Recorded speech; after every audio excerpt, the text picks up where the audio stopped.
బంగారం కొనాలనుకునే వారికి మరో భారీ గుడ్ న్యూస్. ఒక్క రోజులోనే తులం బంగారం ధర ఏకంగా 1800 రూపాయల వరకు పడిపోయింది. మరి ఇప్పుడే కొనాలా లేక ఇంకా తగ్గుతుందా? మరి హైదరాబాద్ మార్కెట్లో బంగారం వెండి ధరలు ఎలా ఉన్నాయో ఇప్పుడు తెలుసుకుందాం. బంగారం కొనుగోలు చేసేవారికి అదిరిపోయే శుభవార్త వచ్చింది. అంతర్జాతీయంగా అనిశ్చిత పరిస్థితులు కొనసాగుతున్నప్పటికీ దేశీయ మార్కెట్లో పసిడి ధరలు మళ్లీ భారీగా తగ్గాయి. క్రితం రోజు కాస్త పెరిగినట్లు కనిపించినా ఈ రోజు మరోసారి తగ్గడం కొనుగోలుదారులకు మంచి అవకాశంగా మారింది. 22 క్యారెట్ల బంగారం రేటు తులంపై దాదాపు 1800 మేర పడిపోయింది. దీంతో ప్రస్తుతం బంగారం కొనాలనుకునే వారికి ఇది మంచి సమయంగా మారిందని మార్కెట్ నిపుణులు చెబుతున్నారు.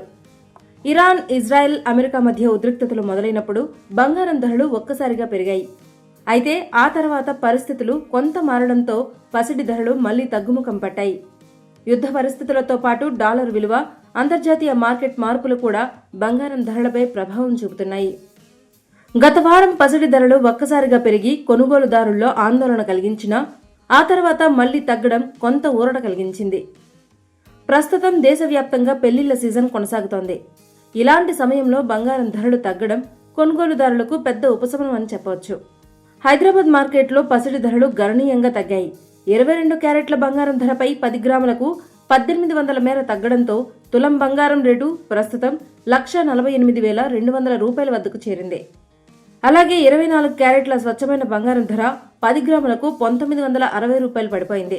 దీంతో తులం బంగారం ధర 1,61,680 వద్దకు దిగివచ్చింది. బంగారం ధరలు తగ్గుతున్నప్పటికీ వెండి ధర మాత్రం ప్రస్తుతం స్థిరంగా కొనసాగుతోంది. గత వారంలో కిలో వెండి ధర దాదాపు 30,000 మేర దిగొచ్చింది. ప్రస్తుతం హైదరాబాద్ మార్కెట్లో కిలో వెండి ధర 2,90,000 వద్ద కొనసాగుతోంది.